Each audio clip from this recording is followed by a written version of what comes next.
लोकसभा चुनाव हो और सबसे बड़े सूबे यानी कि उत्तर प्रदेश की बात ना हो, ऐसा संभव ही नहीं है। और उत्तर प्रदेश की राजनीति की बात करें तो सबसे बड़ा राजनीतिक परिवार यादव परिवार, जो कि लंबे वक्त से उत्तर प्रदेश की राजनीति में अपना वर्चस्व स्थापित किए हुए है। ऐसे में भारतीय जनता पार्टी और समाजवादी पार्टी दोनों प्रमुखता के साथ एक दूसरे के विपक्ष में लड़ रही है। लेकिन इस बीच आपको बता दें कि एक तरफ अखिलेश यादव 63 सीटों पर अपने उम्मीदवारों का ऐलान कर चुके हैं, तो दूसरी तरफ भारतीय जनता पार्टी 12 सीटों को लेकर अभी असमंजस की स्थिति में दिखाई दे रही है। मैनपुरी की बात करेंगे। उत्तर प्रदेश की मैनपुरी लोकसभा सीट एक हॉट सीट मानी जाती रही है। स्वर्गीय मुलायम सिंह यादव अपने निधन से पहले वहां से सांसद बने थे, लेकिन उनके निधन के बाद उपचुनाव हुआ और उस दौरान डिंपल यादव को चुनावी मैदान में उतारा गया। डिंपल यादव भारी बहुमत से चुनाव जीत करके आई और अब लोकसभा चुनाव का फिर से वक्त आ गया है। डिंपल यादव समाजवादी पार्टी की तरफ से फिर से चुनावी मैदान में है और ऐसे में बीजेपी की रणनीति को लेकर के अखिलेश यादव और डिंपल यादव किस तरीके से सवाल खड़े कर रहे हैं, सुनिए जरा।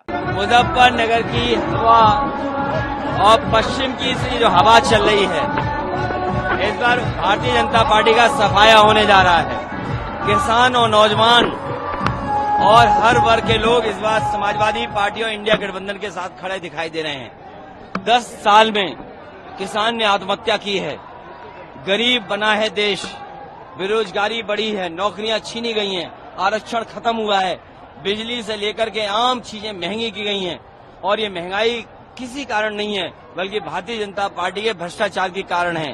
भारतीय जनता पार्टी की केवल इनकी सरकार की पहचान है लूट और झूठ, इसके अलावा इनकी कोई दूसरी पहचान नहीं है। सबसे पहले आप विशेष नामांकन के लिए कैसे देख रही चुनाव को? सबसे पहले तो मैं सभी क्षेत्र वासियों को आज दुर्गा अष्टमी है उसकी बहुत शुभकामनाएं देती हूँ और मुझे पूरा भरोसा है कि माँ का आशीर्वाद तो है ही और साथ में इस क्षेत्र के सभी लोगों का आशीर्वाद और साथ मुझे मिलेगा। धन्यवाद। तो आपने सुना, यहाँ पर अखिलेश यादव ये कहते नजर आ रहे हैं कि भारतीय जनता पार्टी का उद्देश्य सिर्फ लड़ाई करवाना है, और वही डिंपल यादव कहती नजर आ रही हैं कि जिसको भी यहाँ पर मैदान में आना है आ जाए, लेकिन कोई फर्क नहीं पड़ता। मैनपुरी हमें लगातार समर्थन और अपना प्यार देता आया है और आगे भी वही सिलसिला जारी रहेगा। इन तमाम सवालों पर जवाब लेंगे मेरे वरिष्ठ सहयोगी अमन जी मेरे साथ है। अमन जी, आपका बहुत बहुत स्वागत है। डिंपल यादव के सामने अपर्णा यादव को चुनावी मैदान में उतारने की तैयारी भाजपा की थी, लेकिन अपर्णा यादव ने मना कर दिया। ऐसे में अब भाजपा क्या घिरती हुई उत्तर प्रदेश में नजर आएगी और क्या डिंपल यादव समाजवादी पार्टी की तरफ रुख करेंगे? देखिए, बिल्कुल दिनेश जी, मैनपुरी की सीट को लेकर हमेशा से रस्साकशी रही है बीजेपी और सपा के बीच में, कह सकते हैं, क्योंकि मोदी लहर के बावजूद भी जो मैनपुरी सीट है बीजेपी जीतने में नाकामयाब रही। आप समझ सकते हैं कि जो यादव कुनबा है, यानी कि जो मुलायम परिवार है, उनका कितना बड़ा वर्चस्व इस सीट पर है कि तमाम बार कोशिश करने के बावजूद भी बीजेपी यहाँ पर जीत दर्ज नहीं कर पाई है। तो ऐसे में अब इस बार ये उम्मीद थी कि क्या मैनपुरी को लेकर बीजेपी की कोई बड़ी रणनीति बनने वाली है, लेकिन जब देखा गया तो रणनीति कोई खास नहीं थी। एक बार फिर अपर्णा यादव का नाम निकलकर सामने आता है कि अपर्णा जो है अपनी परिवार के सदस्य है, यानी कि जिस तरह डिंपल यादव के सामने के जाकर चुनाव लड़ सकती हैं, और इसी बात को लेकर अपर्णा खफा भी नजर आई, क्योंकि उन्होंने कहा कि अगर पार्टी चुनाव लड़ाना चाहती है दिनेश जी, तो मुझे लड़ाए, मैं लड़ने को तैयार हूं और मैं लड़ूंगी प्रियंका गांधी के खिलाफ रायबरेली से, लेकिन मैनपुरी पे मैं कभी नहीं जाऊंगी। वो मेरे परिवार की सीट है, मेरे परिवार के सदस्य अगर वहां से चुनाव लड़ रहे हैं तो मेरा जाने का कोई औचित्य नहीं है। देखिए, कितनी बड़ी बात यहाँ पे अपर्णा यादव ने कही है कि मुझे अगर चुनाव लड़ाना है तो मैं प्रियंका गांधी के खिलाफ चुनाव लड़ने को तैयार हूं। लेकिन आप जिस तरह से, यानी कि बीजेपी के नेता जिस तरह से अपर्णा यादव के नाम को कह सकते हैं कि पारिवारिक जो पॉलिटिकल रंजिश है उसमें तब्दील करना चाहते हैं, उसमें अपर्णा यादव अभी तक भी फंसी नहीं। आपने देखा 2022 में जब उपचुनाव होता है उस वक्त डिंपल यादव मैदान में आती हैं और तब भी ये बात लगातार बीजेपी के में से कही जाती है कि यहाँ से हो सकता है अपर्णा यादव चुनाव में उतर जाएं। कई दौर की मीटिंग होती है, चाहे वो भूपेन्द्र चौधरी हो, चाहे वो सीएम योगी हो, या और भी तमाम बड़े बड़े चेहरे बीजेपी की हों। कई बार अपर्णा के साथ में उनकी तस्वीरें वायरल हुई बातचीत करते हुए, लेकिन अपर्णा यादव ने साफ कहा कि मैं परिवार के खिलाफ नहीं जाऊंगी। तो आप समझ सकते हैं किस तरह से एक उम्मीद जो है सपा में वापस लौटने की वो अपर्णा यादव को लेकर अभी भी दिनेश जी बनी हुई है। एक और मैं आपको बताता हूं एक बात की, जिस तरह से लेकिन लगभग 2 साल का वक्त हो गया है कि अपर्णा यादव बीजेपी में शामिल हो गई, लेकिन क्या बीजेपी ने अभी तक अपर्णा यादव को एक्सेप्ट किया है? बड़ा सवाल अपने आप बन जाता है, क्योंकि जब वो बीजेपी ज्वाइन कर रही थी उस समय तमाम तरह से बातें कही जा रही थी कि भाई अपर्णा यादव को जो अब तक सपा में नहीं मिला वो बस बीजेपी में मिलेगा, तमाम बड़े पद उनको दिए जाएंगे, मंत्री बनाया जाएगा, ऐसा होगा वैसा होगा। लेकिन अब तक मुझे एक बार भी आप बता दीजिए कहीं अपर्णा यादव को बीजेपी ने आगे बढ़ाने का काम किया हो? तो ऐसे में समझ में आता है कि अपर्णा यादव चूंकि यादव परिवार से हैं, मुलायम परिवार से हैं, तो उनके नाम का इस्तेमाल करना चाहता है ताकि कहीं ना कहीं वो सपा परिवार को घेरता हुआ नजर आए। बिल्कुल, यहाँ पर अपर्णा यादव के नाम का इस्तेमाल करके कहीं ना कहीं समाजवादी पार्टी और अखिलेश यादव की रणनीति को घेरने का प्रयास किया जा रहा है। और ऐसे में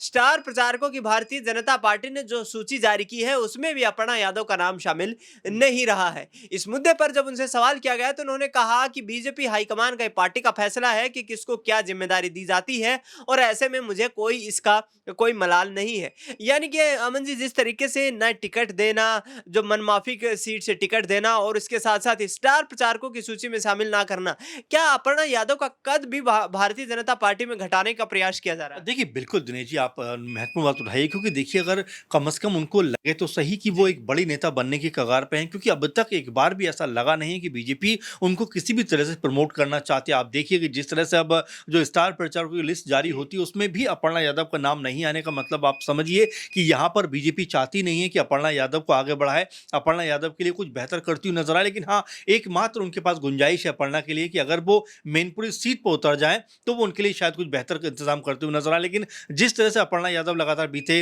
1-2 साल से मना कर रहे हैं कि मैं मेरे परिवार के खिलाफ चुनाव में नहीं लड़ूंगी, और तो उन्होंने फैसला किया कि मैं नहीं लड़ूंगी। ऐसे में मैनपुरी हो या कोई भी सीट हो जो उनके परिवार के लोग लड़ना चाहते हैं, वहां से वो चुनाव में नहीं उतरेंगी।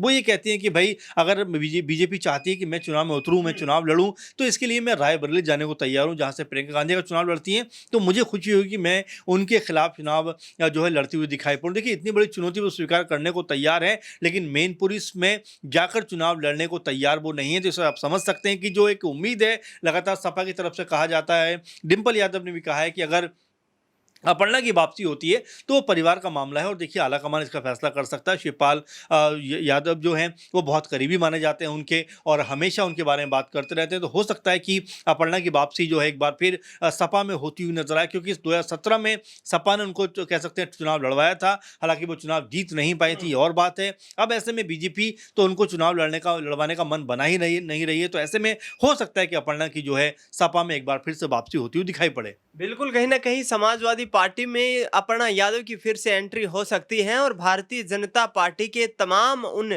कहीं ना कहीं राजनीतिक रणनीतियों पर यहाँ पर विराम लग सकता है, जिनका आधार मानते हुए उत्तर प्रदेश की राजनीति में राजनीतिक जिस तरीके से भूमिका यहाँ पर अपर्णा यादव निभा रही हैं उसका इस्तेमाल किया जा रहा है। आखिरी छोटा सा सवाल रहेगा अमन जी, जिस तरीके से तमाम घटनाक्रम घटित हो रहा है, 12 ऐसी सीटें हैं उत्तर प्रदेश में जहां अभी तक चुनावी उम्मीदवारों का ऐलान नहीं किया गया है, जिसमें मछली शहर का नाम यहाँ पर सामने आता है। इसके साथ साथ रॉबर्टगंज सीट है, मैनपुरी सीट है, ये तमाम ऐसी सीटें हैं जो कहीं ना कहीं गले की फांस बनी हुई। जी जाहिर बात है। और देखिए इनमें रायबरेली को लेकर तो अपर्णा खुद कह चुकी हैं कि भाई अगर आप चाहते हो तो मैं वहां से जाने को तैयार हूं।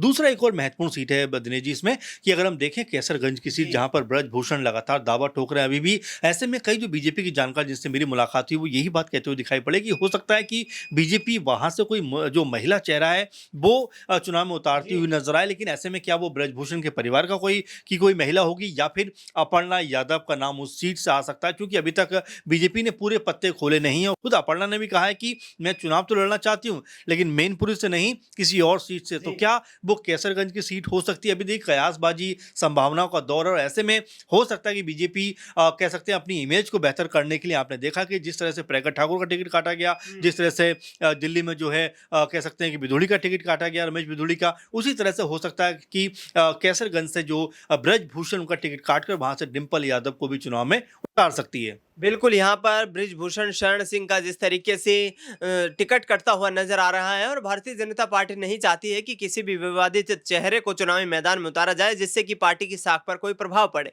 अब देखना ये होगा कि यादव परिवार की छोटी बहू अपर्णा यादव किस तरीके से राजनीति में अपना रंग दिखा पाती हैं और क्या समाजवादी पार्टी में उनकी फिर से एंट्री हो पाएगी। फिलहाल अमन जी, आपने तमाम जानकारी साझा की, आपका बहुत बहुत शुक्रिया। देश दुनिया की तमाम बड़ी खबरों के लिए आप देखते रहिए SPN 9 न्यूज।